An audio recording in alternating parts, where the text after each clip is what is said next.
Okay, welcome back. Well, I want to tell you something before we get into actually scoring your test. Now, listen to me. Regardless of how much education you've had, regardless of what you want to do, more times than not, your personality type is going to dictate what you actually do. We're honored here because one of our members actually is a PhD in psychology, not from some local school, but from Oxford, which in my mind is probably about as good as it gets. And has a PhD in psychology. She's a child psychologist, so she's going to make sure everything I say is accurate.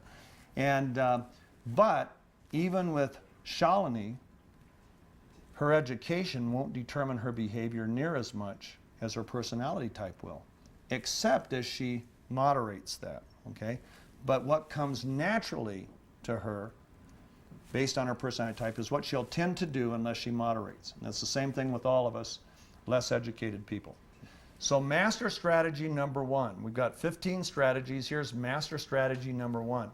We're going to learn our personality type, and you're going to learn to play to your strengths, strengthen your weaknesses, and prepare to partner with other personality types who have strengths where you're naturally weak.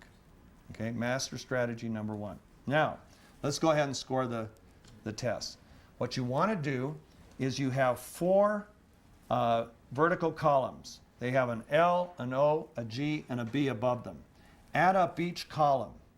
Then I want you to add the sum total of those 4 columns, and if it's over or under 100, then you've misnumbered or misadded. So go back. What has to happen, all 4 columns have to add up to a total of 100. So take a moment and add the columns and then add the total of the columns just to make sure you're adding right.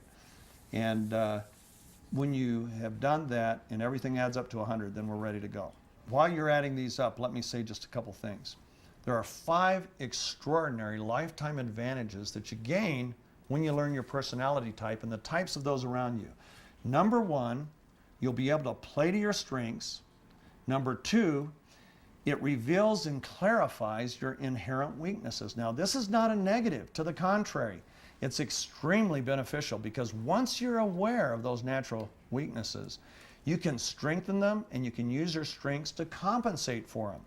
And understanding your weaknesses becomes the major factor in determining the right kinds of mentors and partners you need to effectively recruit to complete an extraordinary project or achieve a dream. Number 3, learning the personality types of your spouse, children, and coworkers, and employees and supervisors will give you a much greater understanding and appreciation of their strengths.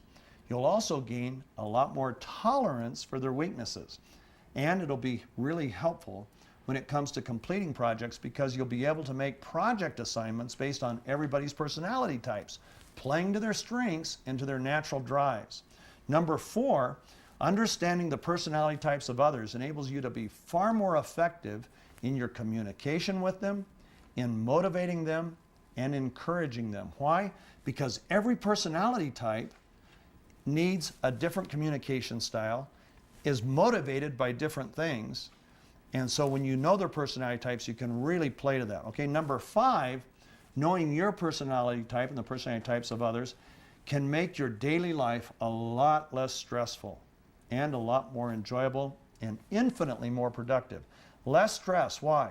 Because you realize all those things that other people are doing, they're not doing just to irritate you. They're doing it because that's who they are. That's their personality types. Really helpful in understanding and living with a teenager or a toddler.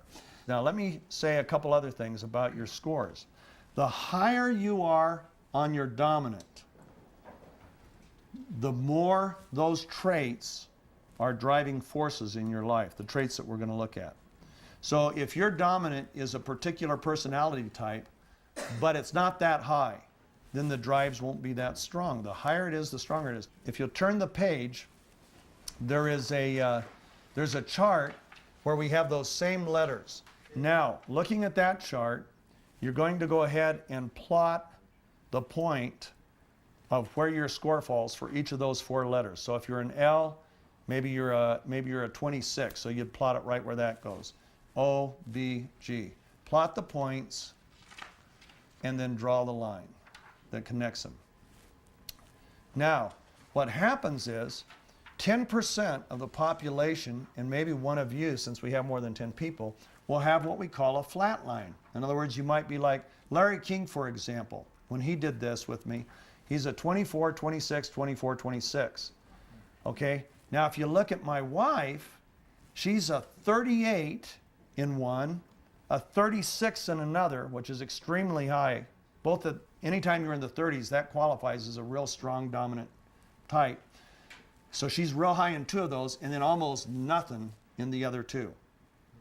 With me, I'm real high on one, okay on another, and then I'm real low on two.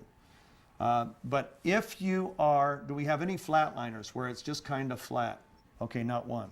Now, if you at home, if you have a flat line, don't panic. There's good news, a little bit of bad news, but there's good news and bad news with all personality types.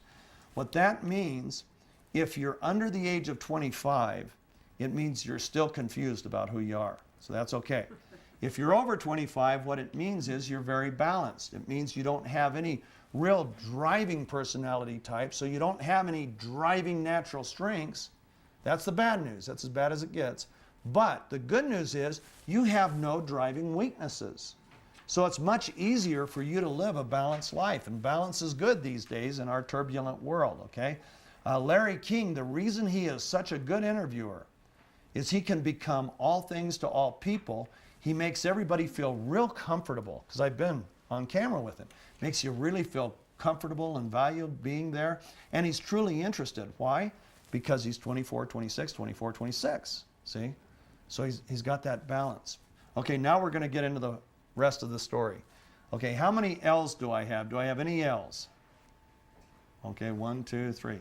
Okay, now, if you're an L, L stands for lion. Lions are leaders. They're either the boss or think they're the boss. They're take charge, damn the torpedoes, full speed ahead. The good news is that these people really get things done. They're real project oriented.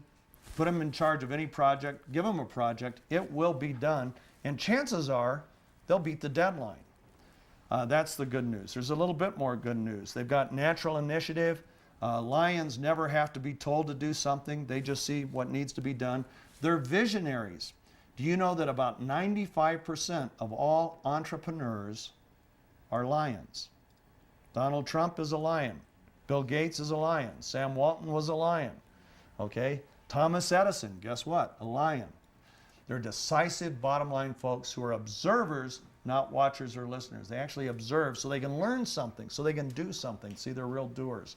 They love to solve problems. Give a lion a problem, man, he's going to solve it. And he'll solve it now. He wants to do it now. He doesn't want to wait till next week. He hears there's a problem. They want to get it solved. They're individualists who love to seek new adventures and opportunities. And lions are usually very confident and self-reliant. And their confidence doesn't come typically from being a know-it-all. Their confidence comes from having had lots of failure. Failure never killed them, so they just do it. They're not really afraid of failure. In a group setting, if no one else takes charge immediately, the lion will. When they gain a vision for a project, they want to accomplish it as quick as possible and move on to the next vision. They're real quickly bored, typically. Okay, so they usually have lots of irons in the fire. They want to get it done, and they don't need a lot of input from other people. They make decisions based on a little bit of input, and oftentimes they don't seek advice before making a major decision. They just go ahead and do it. Now, they feel challenged or threatened when people ask questions. So their natural reaction is to recoil at even a question, an innocent question, okay? Because they're lions, they're in charge, okay? Now, completing a project on time or quickly is far more important to a lion than being accurate or doing it perfectly. So unfortunately, lions leave a lot of crumbs on the table unless their subdominant trait is another one we're going to look at. There's one combination of lion where they even are detailed oriented, but most lions aren't detailed oriented in it. I am a lion. I have a producer in television who is another personality type, and I never have to worry about crumbs falling off the table because he's always there to pick them up and put them in order. So When we do a production together, it's perfect, not because of me. It gets done because of me, but it's perfect because of Frank Kovacs. See, he's my producer for the last 25 years. Unfortunately, if they don't learn how to tone down their aggressiveness, their natural dominating traits can cause major problems with others. Most true entrepreneurs, like I said earlier, are strong lions, or at least they have a lot of lion in them. Let's look. I'm going to give a quick review of the strengths, and then we're going to look at weaknesses of the lion. Now, the natural drives or strengths of a lion are, number one, they're decisive, goal-oriented, achievement-driven. They get results. They're independent. They're risk takers. They take charge. They take the initiative. They're self-starters, persistent as ever, and efficient. They're driven to complete projects quickly and effectively. They're competitive, and they actually enjoy a challenge and variety of changes. But here are their weaknesses, okay? Because every personality type has weaknesses, and we turn them into positives later. Their natural weaknesses are, number one, they're impatient. Lions want to get it done quickly. Two, they're blunt. They're usually poor listeners because they want to get to the point quickly. They're impulsive, demanding. They may view projects as more important than people. They can be insensitive to the feelings of others. They may run over others who are slower to act. A lot of times, people don't act as fast as a lion wants to get it done, so the lion just takes charge and does it. They fear inactivity and relaxation. One of the hardest things a lion has to learn is how to relax. I am a lion, and I can't golf. Why? Because it takes too much time chasing that ball around. Ping pong, I can do. See? That's nice and fast. We get it done. I mean, there's only 21 points you have to score, and the game's over. And you can do on the next thing. That's a lion. Okay, so they're quickly bored by routine and mechanics. Some of the jobs that I flunked out of because I became so quickly bored with the routine and mechanics of it, and my bosses didn't have the creativity to give me more projects quickly. Okay, so a lion's basic disposition is that they're fast-paced and task-oriented. They're motivated by results, getting quick results, challenge, action, and power, and credit for achievement. So if you want to be good with a lion, if you want to be close to a lion, always give them credit. They give you credit, throw it right back. They say, hey, good job. Hey, couldn't have done it without you. They say, hey, I like that report. Hey, you're the one that gave me the idea. That's how you ingratiate yourself to a lion. And it's not just kissing up to them. You're actually appealing to their base motivation. They love credit. A lot of people don't need credit. They don't care about credit. They just want to get the job done and get it done right. Time management, lions focus on the now instead of the distant future. They get a lot more done in a lot less time than their peers. They hate wasting time, and they like to get right to the point, which makes people think that they're rude. Now, their communication style. They're great at initiating one-way communication. They're not good listeners, typically. Why? Because it's taking up time. It's keeping them from their project. It's keeping them from getting something done. So they want the facts. I have a 33-year-old daughter who loves to talk. And I have to really work at it to listen. Because she'll go all over the board. She'll start here, and she'll go over here, and she'll get there. And I think, where is this going? And I'll say, Carol, do you have a point here? Are we going any place? Well, I'm not trying to be rude. I'm just trying to get it done, you know. And I got things to do, and she's important to me, but I want to at least accomplish something in the phone call. And if she's got a problem, I want to solve it. So give me the problem. That's the attitude of a lion, okay? We're not mean guys until you cross us. But, hey, decision making. They're impulsive. They make decisions with the goal or end result in mind. They're results focused, and they don't need a lot of facts to make a decision. So therefore, they tend to be real impulsive. Like I said earlier, I've lost all of my life savings 5 times because I was impulsive, but that's the lion in me. Now, in pressure or under tense situations, the lion takes command, okay? He's got to bring peace. He's got to get it done. He's got to make people live with each other. He takes command and can be seen as dictatorial because he wants to get it done. And a tense situation keeps him from getting it done, so he just wants to get it over with. Greatest needs. Believe it or not, a lion has needs. we need to see results. We want to experience variety. Lions get bored real quickly. So we need a lot of projects. A lot of times we have multiple projects going on at once. We need new challenges. We need to be able to solve the problem, and we like to give direct answers. It's real hard for a lion to naturally beat around the bush. We want to get right to it.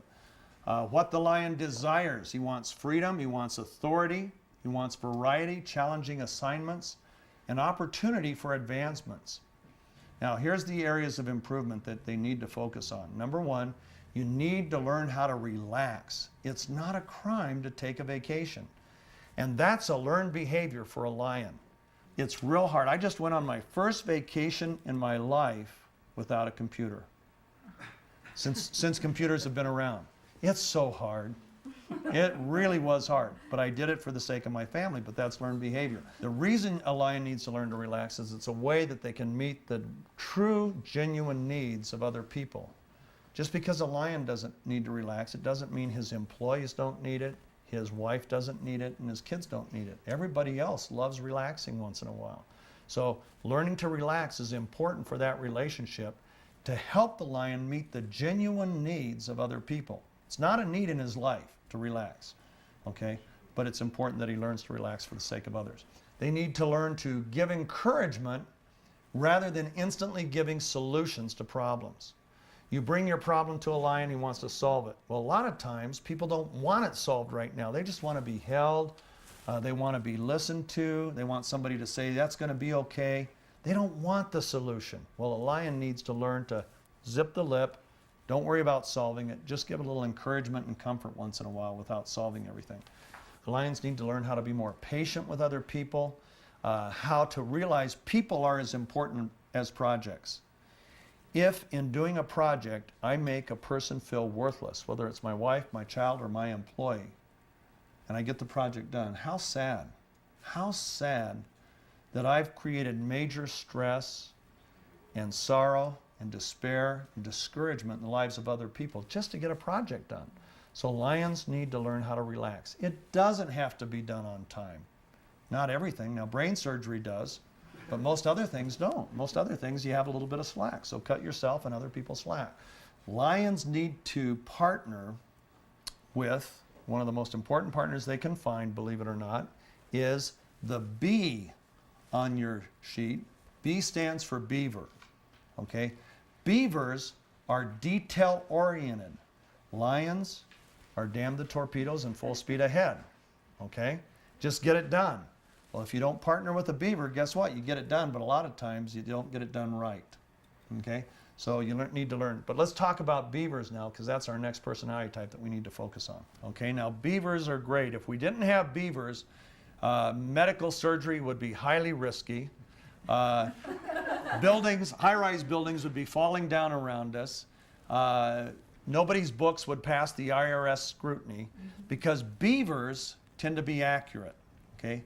They're driven by accuracy. Beavers are those wonderful people who do things right, no matter what the cost or how long it takes. They have a strong need to do things by the book as perfectly as possible. In fact, they're the only personality type that actually reads instruction books before they do something. Okay? A lion doesn't even look at an instruction book until he's in so much trouble that he needs some kind of help, and it kills him to have to pick it up. But a beaver, man, he reads every detail. Having 7 kids, I have all the personality types, and yes, I do have a beaver. He's the one that plays the piano. So everything has to be done just right, it has to be perfect for him. Because rules, consistency, and high standards are so important, they're often frustrated with others who don't share their same concerns. They have a strong need for maintaining high and sometimes unrealistic standards. Beavers can become so focused on doing something right that they become totally insensitive to the needs and concerns of those around them. I can remember conversations with our CPA where we'd say, "You gonna have that report today?" "Probably." "No, we need it today." "Okay." Then 3 o'clock comes around, 4 o'clock. "Where's the report? I'm not done." "When are you gonna have it?" "I don't know." Next morning he has it. That's typical conversations between a CEO and a CPA or their controller. You know, they gotta do it right. Now, like I said earlier, the higher you score in a beaver, the more perfectionistic you are. And perfectionism is good when you're in surgery. It's not good in a relationship with a child, okay? Because most children aren't perfect. Most spouses aren't perfect, so it can really sabotage a relationship.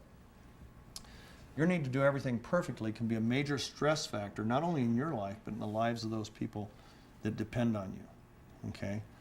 Relax. Most things don't need to be perfect. The wife of one of my friends is such a high beaver that she would ground her kids for 2 weeks if they didn't pick up after themselves instantly.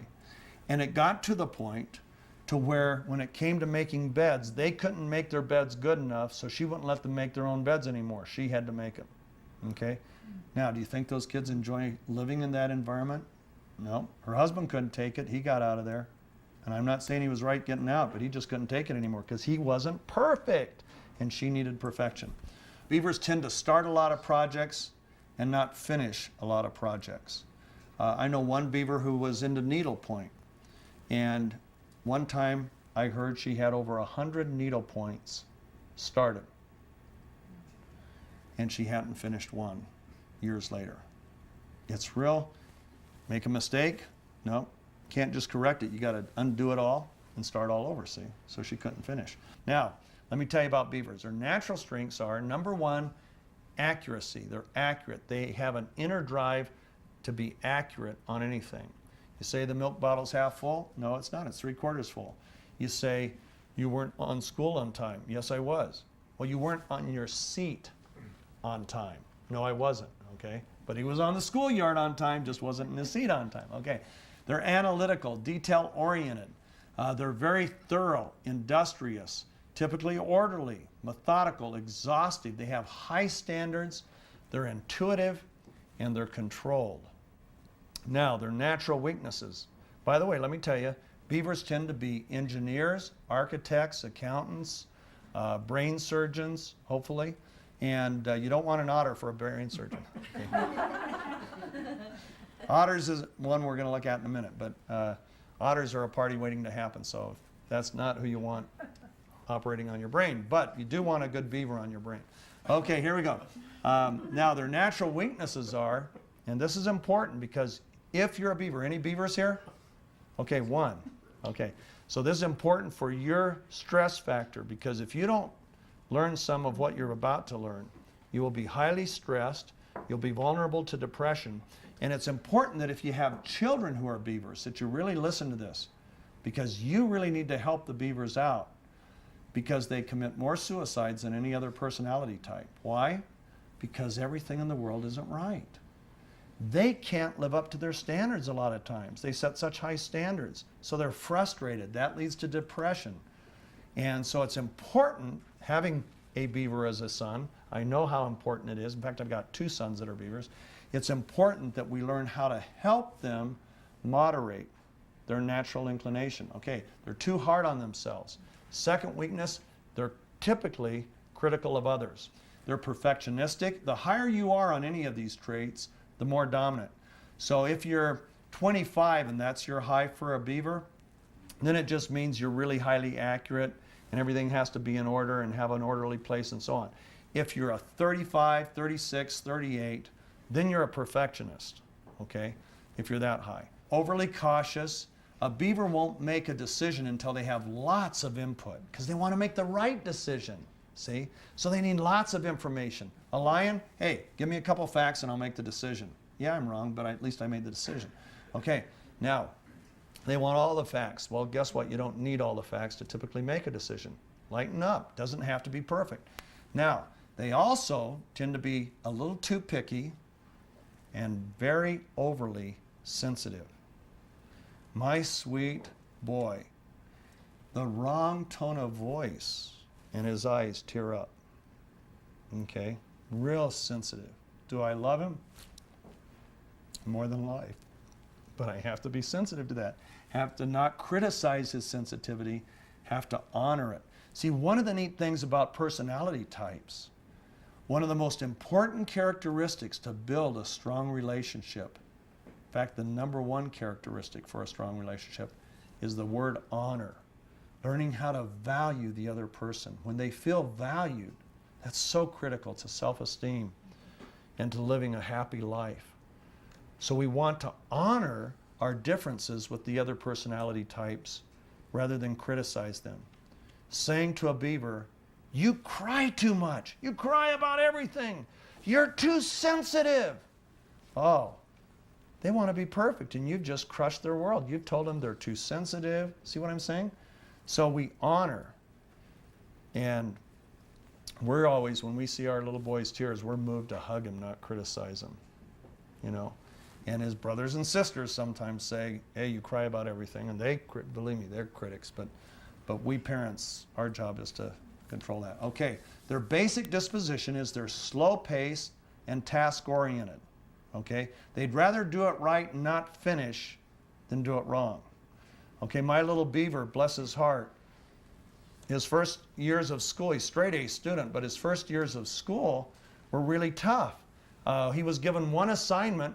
All the kids were making a soldier, a tin soldier, you know, nut like a nutcracker and when the teacher said time's up, all the others had the head, the legs, the epaulets on the shoulders, the nice little jacket.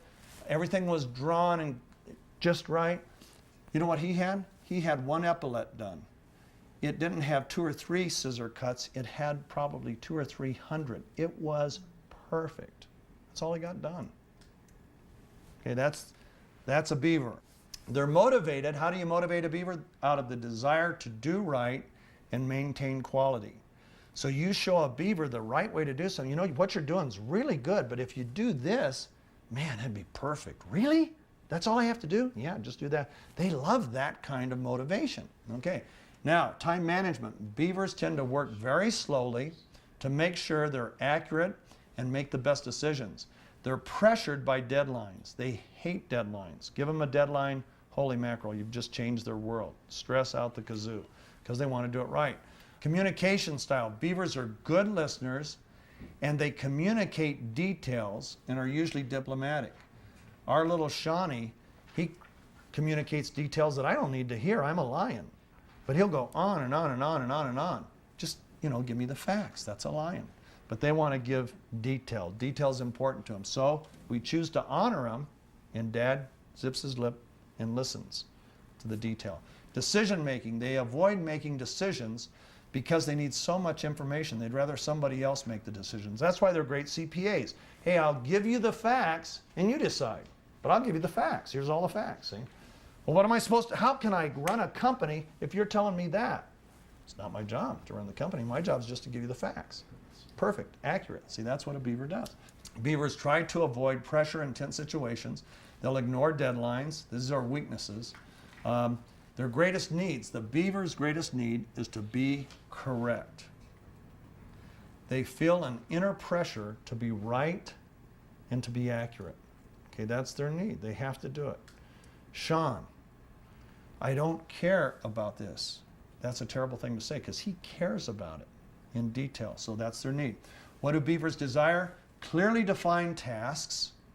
They want instructions on how to do things. They want to know what you want done in detail so they can do it right. Don't just say, go mow the lawn. Give them an order. Well, we need to mow the lawn, cut the bushes.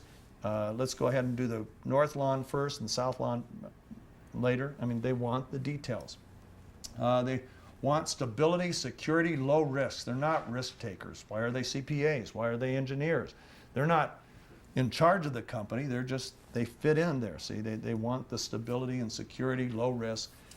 Tasks that require precision and planning play to their strengths. You're a partner who's desperately needed by the other personality types. We desperately need beavers, but we need you to be tolerant of us. Okay, so some of the things that you can do that can increase your value. Number 1, you need to remind yourself that perfection isn't always necessary. Number 2, even though there may be one perfect way in most situations, there are many good ways. So if your kids or employees or somebody has a good idea and the best idea isn't necessary, don't be afraid to go with it. Good is okay sometimes. It doesn't always have to be perfect. You need to be more accepting of others, doing their own things their own ways. That's hard, but you have to learn to do that for the sake of the relationship. You need to begin to lighten up with others. try to be a little bit more flexible. Force yourself to be flexible. I, as a lion, have to force myself to listen because that's not my nature. I have to force, but I do. Why?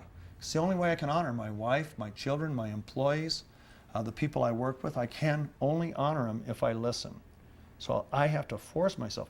You have to force yourself to compensate for the sake of these relationships. Beavers are critical. They're important in a family because they cause us to strive to do things better. So beavers are highly valued. We can all be very grateful for beavers. If we live in a house, drive a car, need a doctor, or anything else that a beaver tends to be. Okay, now we're going to go into one of my favorites, and it's one of my favorites because it's my wife. And she's my favorite person on the planet, and part of it is her personality. She's got the most incredible personality. Now, this is the O's. O stands for otters. How many otters do we have? Okay, lots of otters here.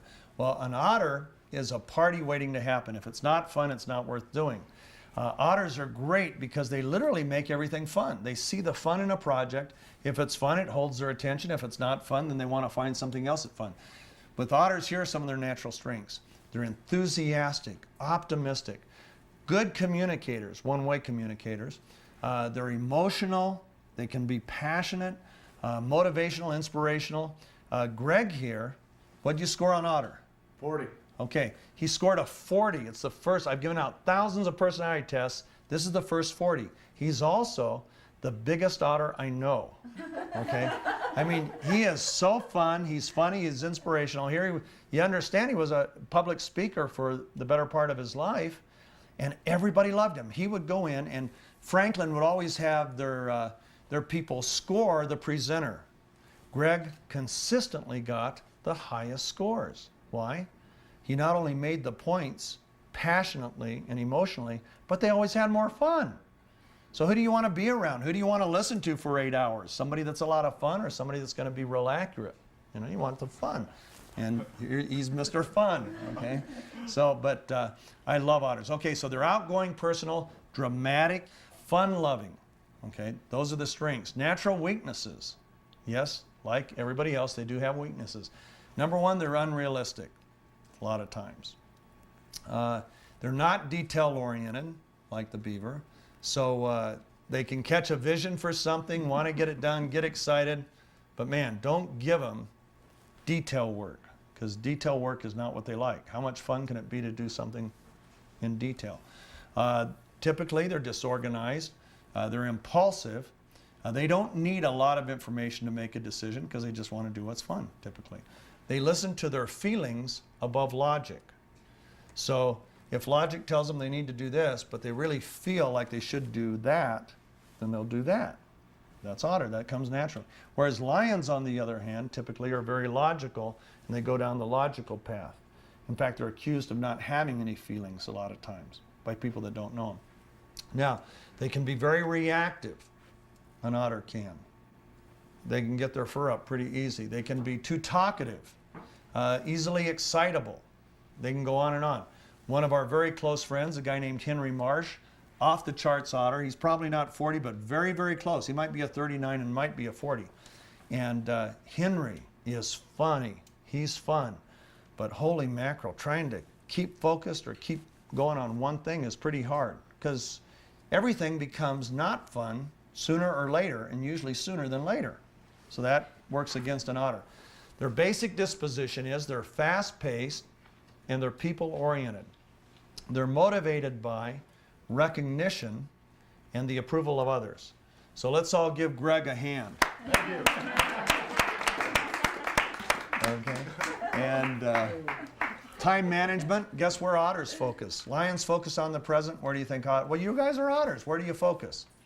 Future. Even if it's tonight's dinner, okay, you'll be thinking about what you're going to have for dessert rather than where you are right now. So the future isn't necessarily 5 years from now, it's just the next fun thing. And they have a tendency to rush to the next exciting thing. You'd ask an otter, you say, hey, I'm having a party Friday night, you want to come? Oh, a party, yeah, let's have it, that'll be great. But he doesn't show up. Why doesn't he show up? Because somebody else had a party on Friday night too, and he found out about that after your party, and it sounded like more fun. Where were you? Oh, well, there's another party. You know, but you said you were going to be at my party. Well, but this other person's more fun. So Anyway, so not real dependable when it comes to fun things. Okay, communication style. They're enthusiastic and stimulating and often one way, talking rather than listening. Otters, it's okay to be enthusiastic. We like your enthusiasm. The world is full of boredom. The world is full of people who say, you can't do that. Or why are you so excited? Don't let them pull you down. Go ahead, bring your enthusiasm, play to your strength. See, that's a strength. Be enthusiastic. Bring it into your family, into your job. Find things to get you enthusiastic. We're actually going to get into that a little later.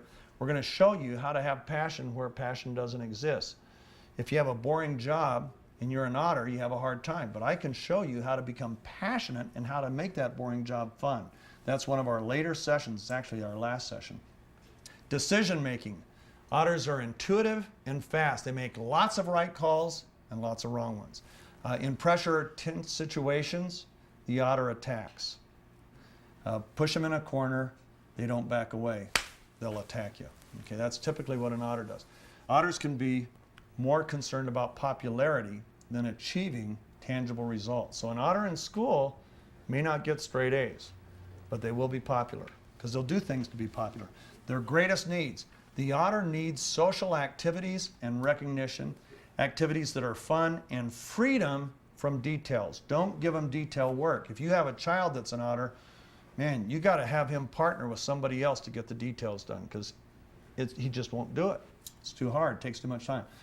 And what an otter desires. They want prestige, friendly relationships, an opportunity to help and motivate others, and to verbally share their ideas. It's important for an otter to talk. So Greg, I apologize for all those times when I didn't let you talk because I know that's a drive. Well, it's not fine. I've got to change. Okay, otters are excitable, fun-loving, cheerleader types who love to talk. Most motivational speakers are otters.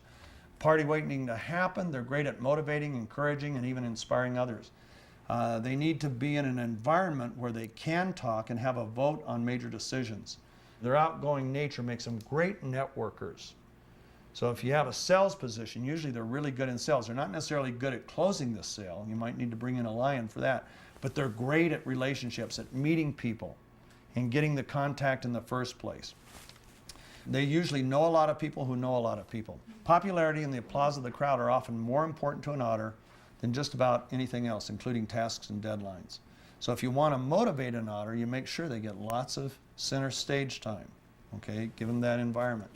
Often very attentive to style, clothes flash, quick to gain a vision for the big picture, but quickly bored by the drudgery and detail to make the picture a reality.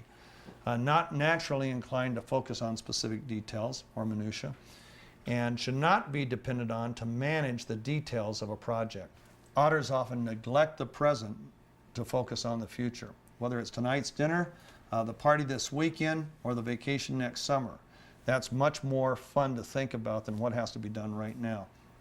Otters hate confrontation. If there's two people arguing in a room and they have to pass through the room, guess what? They'll go to another room and wait. They don't like confrontation. Because of their need to be popular, they can be very vulnerable to peer pressure. So if you have a child who's an otter, you have to be aware of who his friends are and what they're doing, because he'll tend to want to do what's popular, even if it's the wrong thing. And it starts out as little wrong things and it becomes big wrong things. So parents, if you have an otter, you've really got to be aware of how they're being pressured by their peers. Under pressure, when backed into a corner, they tend to attack. They use their strong skills, especially verbal skills, in the attack. An otter won't hit you with their fist, but they'll tear you down with their words. They can say, you know what? I'll tell you about selfishness. You are the most selfish person I've ever seen. See? Now that's a lot more cutting than say you make me mad or anything. They're great at using words, and you're really not, because we don't know each other. But an otter attacks with their words. A few areas of improvement that otters should begin to focus on. Number one, there's more to life than just having fun. You need, okay. You need to learn how to become more attentive to the needs of other people. Like my wife would say, it's not all about you. Okay, there are other people in the room who need attention, who need praise, who need a little glory, who need credit, just like you need it center stage. It's good to put other people on center stage once in a while. You need to get serious about meeting other people's needs. You need to learn how to focus on follow through and complete existing commitments before taking on new projects and commitments. You need to learn listening skills. Listening isn't natural to you, just like it's not natural to me as a lion. So you need to learn those listening skills, and then by an act of your will, because it's not your nature, you have to choose to listen, even when you don't want to. Why? Because listening attentively is one of the greatest honors we can give to someone we're communicating with, and we want to honor people. Okay? So even when you don't need to listen, you need to listen.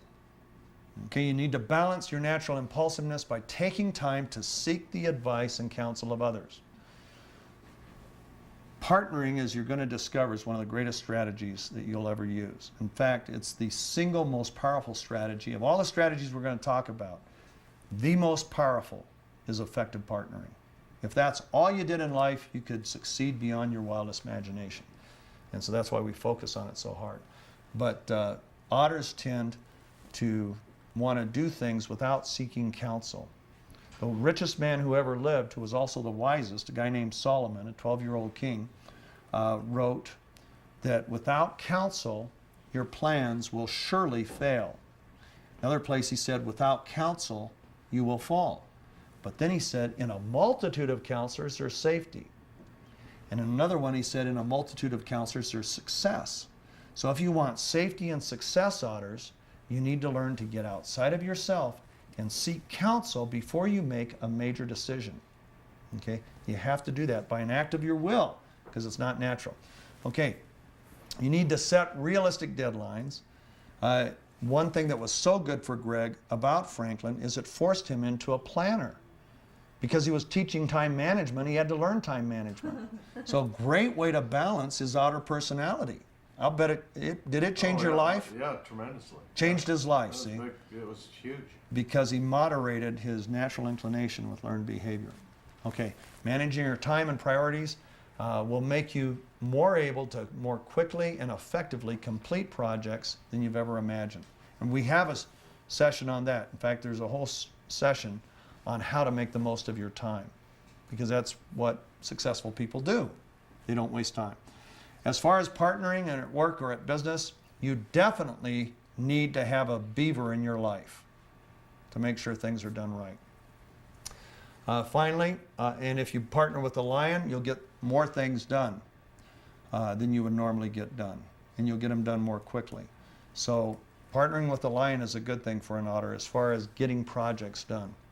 Okay, now we're on to our last personality type, and I love this personality type. I actually have 2 sons that are real high in this personality type, and they are the sweetest little boys. In fact, my little boy that is a beaver, this is his secondary trait, and that is the G in the column, which is golden retriever. Any G's here? Do we have a G? Okay, golden retriever. Golden retrievers are everybody's best friend. They are the most loyal. They always listen. They're sensitive. They're tender-hearted. They're the place you want to go when you're really hurting, because they always have a hug for you. Never want to solve the problem. They just want to comfort you and encourage you. And boy, they are worth their weight. Just like a golden retriever dog. Man, they're fun to have around. They're just so nice. And that's how these golden retriever people are. And let me give you some of their natural strengths. For golden retriever, their natural strengths are they're patient, they're easygoing, they're a team player, because they really want what's best for the team, not just best for themselves. And unlike the otter that wants to be center stage, the golden retriever says, yeah, get on stage, Greg, come on, you're so funny. See, that's a golden retriever. They're concerned about other people. They're very stable. They're empathetic. They can identify with any problems. They'll listen. They're compassionate, sensitive to the feelings of other people, tremendously loyal.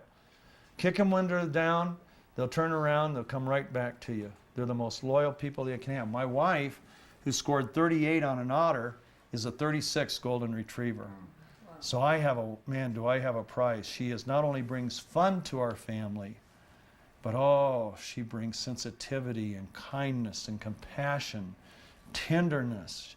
The boys never come to me when they're crying. They always run to Mom. Except my golden retriever, he comes to me. And But they're very dependable, reliable, because they really want to do what's best for you. They're very supportive and agreeable. Okay, now their natural weaknesses, because yes, golden retrievers have weaknesses too, just like all of us. And unfortunately, they don't see their weaknesses, and their weaknesses can be their undoing. Their weaknesses really don't hurt other people, it hurts them. So it's important that we help our golden retriever spouses and employees and friends and children see these weaknesses and really help them to moderate for their own good. Okay, their natural weaknesses are, number one, they tend to be indecisive. It's hard for them to make a decision. Anybody know why? Because they want to please everybody. Where should we go to eat tonight? No, where do you want to go? Okay, I have a son who's a golden retriever, my 29-year-old. Guess what he married? A golden retriever. I'm so grateful, because usually golden retrievers are attracted to lions, and he dated a lot of lions that just tore his heart out. And then he meets this wonderful golden retriever, the most loving, kind, compassionate woman, and he married her. She married him.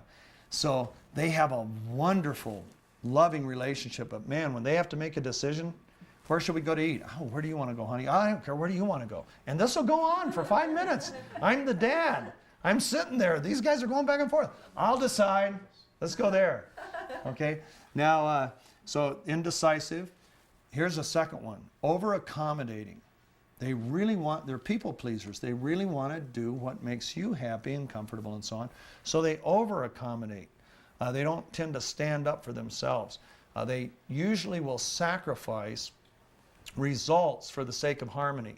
So if there's a way that needs to be done that's the best way or the right way, but it's going to cause tension and conflict, and there's another way that's not near as good, but at least there won't be fighting or arguing or anything, the golden retriever will always go to that way to accommodate.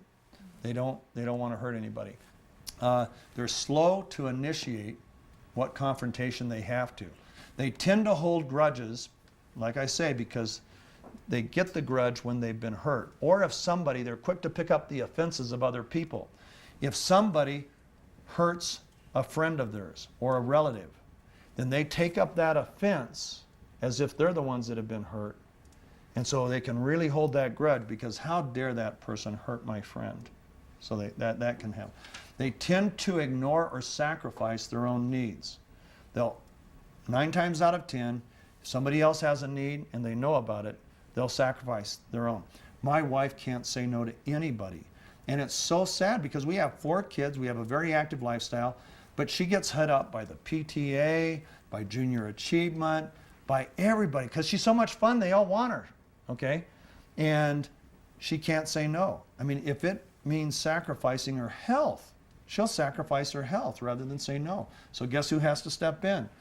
The lion has to become the flak jacket, okay? And I go ahead and I say, there was a situation just this morning. I was going to call somebody last night and get her out of a commitment that this person roped her into. And so first thing this morning, she calls me, because I'm up here and she's down at home. And she says, did you call that person? And I said, no, I'll call him right now. No. I saw him in the grocery store. I can't do it.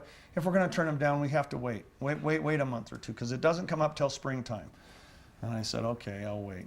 You know, does a lion want to wait? No, but I will. Why? Because I love my wife and I want to honor her need. See, that's what we do. We have to learn to honor our differences. Basic disposition, they're slow-paced and people-oriented. Motivated, they're motivated by desires for good relationships and the appreciation of others. They love to be appreciated. They don't need to be center stage like an otter, unless they're an otter golden retriever, but they like to be appreciated, and it hurts them when they're not appreciated. Time management, they focus on the present and devote lots of time to helping others and building relationships. Their communication style, they're great two-way communicators. They're the one personality type that loves to listen as well as talk, but they will always listen first, which is a great attribute. Communication style, two-way communicator, great listener. They provide an empathetic response. They won't solve the problem, but they'll make you feel better. Decision making, they make those decisions more slowly. They want lots of input of others, so they make sure they don't hurt anybody and that they make everybody happy. They often yield to other people's inputs. In pressure or intense situations, the golden retriever gives in to the opinions and demands of others, typically. tense situations, they usually are overly tolerant, even when tolerance isn't something. Ever hear of a thing called tough love? Tough love's needed with lions. A lot of times it's the only kind of love a lion will understand. Well, a golden retriever can't give tough love. It's without partnering with somebody or without making a hard choice. It's really hard. Greatest needs, the golden retriever needs security. Security. Gradual change and time to adapt to it instead of instant. Hey, we're going to move. Got a great job offer in San Francisco. Wrong way to approach a golden retriever. See, they can't handle that because they instantly start thinking of all the relationships that they're tied to, all the friendships that'll be broken, all the people that depend on them. They want an environment free of conflict. That's how they're happy. Guess what my golden retriever son does?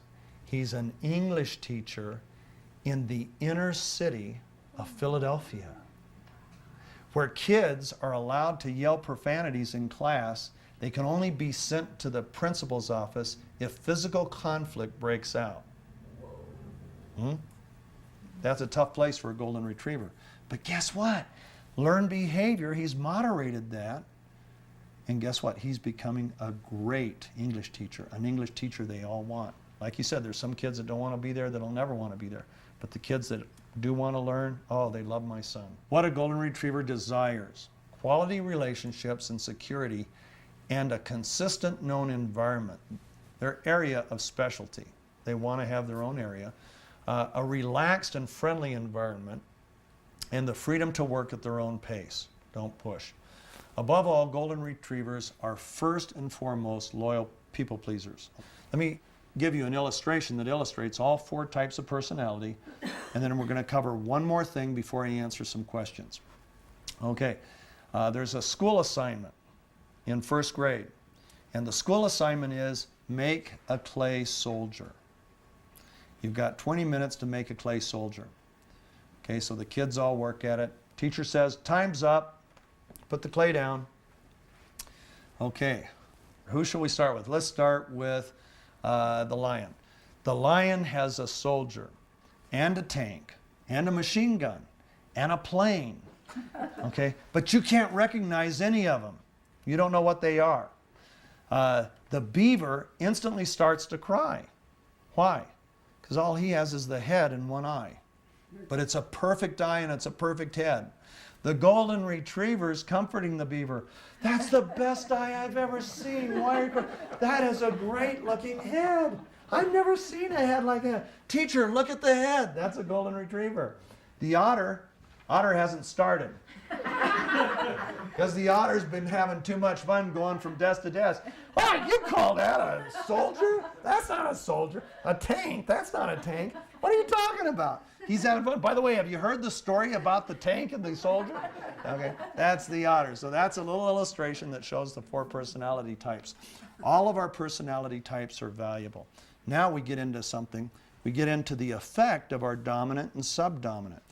Typically, if you score over 30 in 2, that means you have 2 strong dominants, okay? And like my wife, otter, golden retriever, but they're so close, 38 and 36 are so close that she's as much a golden retriever as she is an otter and as much an otter as she is golden retriever. She'll exhibit all the strengths of both and all the weaknesses of both, okay? There's one personality type that is the hardest single personality type to work for and to live with. And that personality type is a lion who scores over 35 and a beaver who scores over 35. So a lion beaver or a beaver lion, where both the dominant and subdominant are over 35. That person, wow, they not only have to get everything done and control everything as a lion, but it has to be done perfectly. So it's my way or the highway.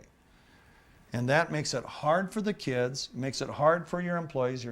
Honestly, I had one partner like this before, and I mean, his assistants were always crying or always laughing because he was also very funny. So he'd really hurt them, but then he'd send them a dozen roses and cookies and everything and makeup.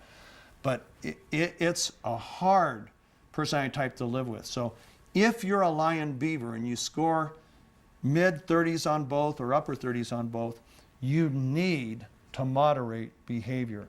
You have to let your grip go. You don't have to control everything at home. You don't have to control everything at work. And everything doesn't have to be perfect. So if you're married to that type of person, you need to learn the strategies, or if you work for that type of person. In our later strategies, you're going to learn some communication skills, one in particular that is critical. It's the one thing that can soften the heart of a lion. It's the one thing that can get a beaver to let you do it your way, even if it's not perfect. This one communication skill. It's the only communication skill that I know of that fires up the right side of the brain, the feeling side. And it changes lives. When you begin to use that in your communication with anybody, life's going to get a lot sweeter. We've just gone through 3 foundational programs. We start to build the exciting structure, the high rise on that foundation, the high rise of your life. That starts in our next session. So we'll look forward to that. Now I want to have a question and answer time. So let's see if there's any questions here. Okay, go ahead. Well, in taking this test, I noticed that there were actually 3 categories that my numbers were almost all exact in. And in understanding how different these personalities are, does that mean that I have a battle going on all the time? At this stage of maturity, you've probably already gone through the battles and balanced things out in your personality. So you know what's nice about that kind of a score is you can pull on the appropriate strengths for the appropriate situation. See, you can be fun when fun is needed. You can be project oriented when a project needs to be done. And when accuracy or perfection is really important. For example, maybe you have a mother or a sister who's going through a medical procedure, and they've got 2 doctors with 2 different opinions. That's when you become the beaver, and you get on the internet and you find everything you can find out about the quality of doctors and so on. See, so you play to those strengths, and you also have a husband, and your husband you can bring to him. You know, there's wisdom in counsel. So you say, honey, you know, I really feel like we need to be more attentive to detail and accuracy with our kids or grandkids in this situation. What do you think? And he says, you know, you're right. So then you pull on the beaver. If he says, honey, let go. It's okay. Let him be. I do that. You do that. See, okay. That's where counsel comes in. What we're going to discover in our partnering sessions is that counsel and partnering is the single most powerful strategy that can ever be used. But it's the opposite of what the world teaches us. The world says, be independent, be yourself, watch out for number 1. It's you. Forget everybody else. You got to do it. Do it by yourself. You want to hear something? Not one person in history, not one, has ever accomplished any extraordinary outcome on their own. Any more questions? Well, what made a difference in your life between the 9th job and when you started developing all these multi-million-dollar companies? What was the epiphany you had? Well, the most important was I found a mentor, the most wonderful business mentor a man could ever find. Number 1 in the world. Smartest, wisest entrepreneur I think that the Lord ever put on the face of the earth. And he chose to mentor me. And he mentored me in these 15 strategies. But we also had partners. We brought in his sons and his son-in-laws. What was our partnership? Listen to the qualifications of our partnership. This is so cool. We had an entrepreneurial genius who had made millions and lost millions and was currently about to go broke. He's the most qualified of all. We had a corporate failure who had flunked in 9 jobs in a row. That was me. We had a dog trainer. We had a printing estimator. We had a 19-year-old convenience store clerk. And we had an oil field worker. Now, where in that equation do you see a $2 billion business? But see, we had the keys that make a partnership work. Because it's not all about credentials or resumes or experience or talents. It's about some other qualities that people don't look for. So I'm so excited about this. As excited as you guys might be about learning this, I'm more excited about the differences it's going to make in your life. We have a golden retriever who went through a divorce, who's so sweet. Her husband was a high lion, so I can understand that.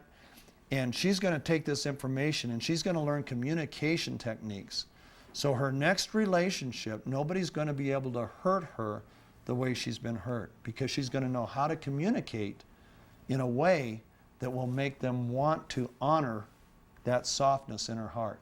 Those are the kinds of things we're going to learn. And some people, some of you at home are thinking, hey, I thought this was about making millions of dollars. Well, guess what? You apply these strategies to business, to side businesses, to your career, to projects, you're going to see the extraordinary success that you want. But success without happiness is worthless. I've had success while I've been going through personal crisis, and I'm telling you, it's not worth it. So we're going to show you how to deal with all of it. It's exciting, it's fun, it's life-changing, and I just want to thank you guys for these first 2 sessions, making them so good for me, and I just hope you at home are seeing the value in these strategies. Like I say, we haven't started building the building yet. The most fun is in building the building, but you're going to build a building on the foundation we laid that's going to change your life and literally bless the lives of everybody that knows you. So thank you so much for this time.